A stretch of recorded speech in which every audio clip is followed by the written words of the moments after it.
Hey, what is up guys? This is Elton Jupino of Hobbies and Collection, and for today's video, we're going to review the DJI Mini 4 Pro. So, andito tayo sa Lola Sayo, Binibesta, Gubat. So, currently, kung makikita natin dito, record lang tayo ng screen. Alright. So, ayan, recording na. So, basically, makikita nyo, nandito ako. So, I'm here. And, nandito tayo sa, stop ko lang to. So, ayan. So, nandito tayo guys. Sobrang daming event ngayon. So, this is the good place na para mag-test natin yung Mini 4 Pro natin. So, before we do that, of course, umpisahan muna natin yung kung ano yung mga kailangan yung i-set up sa drone natin bago kayo magpalipad ng drone. So, ayun, itatakal natin isa-isa bago kayo magpalipad para at least alam nyo na safe yung drone nyo. So, ayan, first thing is, of course, yung SD card nyo. Make sure na naka-insert. So, parehas drone tsaka yung controller. And then, the next one is yung camera natin. So, ang camera is, I always set it to JPEG plus RAW. So, para if ever we are doing some editing, kapag color grade natin, pwede nating i-adjust. Aspect ratio, it's depend sa inyo kung gusto nyo 16:9 or 4:3. So, depende sa inyo.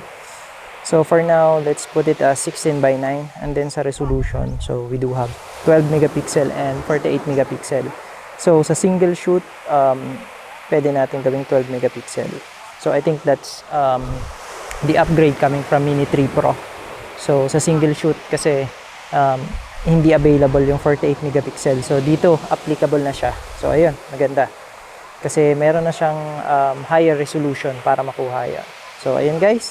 Sa settings sa camera, I usually use the anti-flicker, which is the auto. So, ayun guys. Sa camera natin, ayan, i-set natin kung naka-pro siya or naka-auto. So, pag kukuha ako ng picture, naka-pro siya. So, ayan. Tapos sa resolution, sa video, ayan, isa pa sa kailangan yung i-check 4K na 30 FPS or 60 FPS. So, depende sa inyo kung ano yung kuha na gusto nyong gawin. So, ayan, switch tayo sa photo. Sa photo, naka JPEG plus RAW. Ayan. So, tapos sa white balance, yes, naka-auto rin ang ginagawa ko. Pero depende. Pag umaga is nakaset lang siya sa 5,600 Kelvin. So, ayun guys. Yun lang naman. So, bago kayo magpalipad, yun lang, tandaan nyo lang yun. So, yun common ko na ginagawa. By the way, sa camera pala, nilalagyan ko ng grid lines. Yan, nilalagay ko itong tatlo. Yan. Para meron siyang grid. So, ayan. So, para may indicator lang. Kung alam yung horizon, alam yung subject mo. So, ayan. Kita nyo. So, ayan. Ayan siya.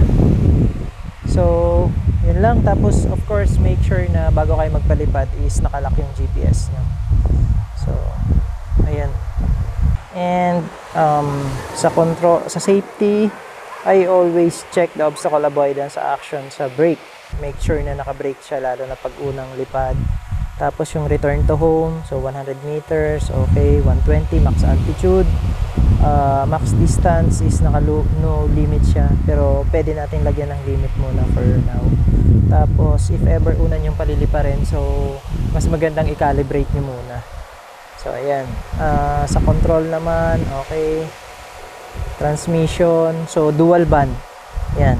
Tapos auto, yun yung ginagawa ko. So siya yung nag-a-adjust, depende sa signal kung ano yung malakas, kung yung 2.4 or yung 5G. So, ayan. And, by the way guys, andito si Sir Dennis. Hello guys! What's up, Sir Dennis? Recorded. So, hi. Ayan, may Mini 3 Pro din si Sir Dennis. Oo. So, ayan. So, this is the first time na makita ni Sir Dennis yung Mini 4 Pro. So, ano Sir Dennis yung ano masasabi mo sa Mini 4 Pro?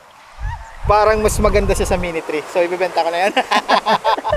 So, ayan. Ganda. Sana all. Ito sir, ito pa yung papakita ko sa inyo. Sige. Ito sir, tingnan mo yung yung transition ng display. Hindi ko alam kung ganyan yung transition ng Grabe ang Diba? smooth, oo. Full HD. 60 FPS. Kaya siya may ganyan, no? Yan yung una ko nahalata eh. Sana all hindi ganyan yung sa akin. Ayan. Tapos ito pa. Merong isa eh. Yan. May ganyan. Sige daw, sir. Try mo daw. So, pwede nating, halimbawa, yung drone galing dito, tapos pupunta siya dito. Sa kabila. subject. Oo. So, next. Place. Saan na yun? Nawala. Uy, nasa na? Ano ba yan? Nababano tayo, sir. Ayun pala. Ayan, ito. So, B, tapos papunta dito. Pwedeng lalapit, ayan o. Lalayo. Tapos pwedeng papuntang dito. Ayan o. Tapos palayo yan. Ikot sa subject. Tapos palayo. That's 1 minute. See you tomorrow. That's one minute. See you tomorrow, guys. Ayan. Yan yung mga nadagdag. Tapos yung isa is Grabe. try, Pwede yan kahit sa portrait. Kahit ano? naka-portrait siya. Oh, pwede. Solid. Solid. So, ayan. Ayan. So, ano sir, masasabi mo? Upgrade na. Upgrade kayo, guys. So, ayan guys, yun yung mga Mini nadagdag 4 na Pro. konti. So, ayan. Grabe. Pakita mo yung mga nagsisurf on dami. Punta tayo doon. So, ayan. Tanggalin muna natin. Stop muna natin to. Grabe, solid, no? Sa mga nagsisurf, pwede siya. Talagang itatrack niya yung ano, Oo. subject. Saka pag pag nagmumotor, Opo. yun. Sa'yo sa scooter mo. Ayan. Na-try mo sa scooter. Tinanay ko na pero Takot ka na. mamaya sumabit ulit eh. Yung nakaraan sumabit sa kuryente. Ay hindi naman sumabit, lumusot sa kuryente. Oo. Solid eh. Ayan.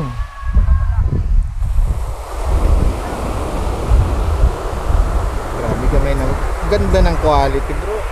Ayan.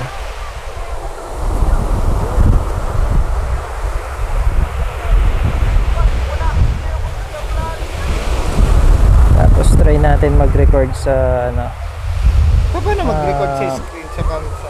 Ito sir. Yan, screen record yan. Ito, kailangan may SD card. Tapos sa camera natin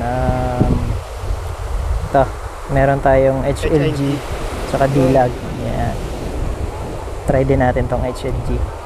So first time kong ita-try tong HLG. Hindi para mas maano siya sa mga sa mga araw talaga. Oo. Parang na-diffuse niya yung yung highlights. Ayan. By the way guys, naka-normal mode tayo. So, pagpasensya na, medyo malikot yung kamay ko ngayon. Screen record yun, Oo. solid eh. Haba oh. Yup. Hanap tayo ng magandang subject para makuha na natin.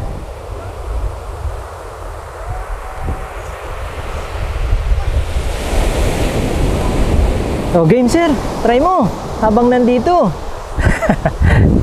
So ayun guys, papatry natin kay Sir Dennis yung yung Mini 4 Pro.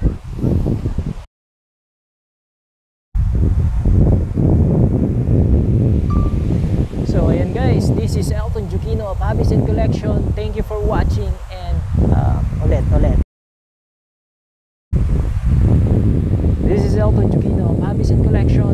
Thank you for watching and see you on the next one. Bye!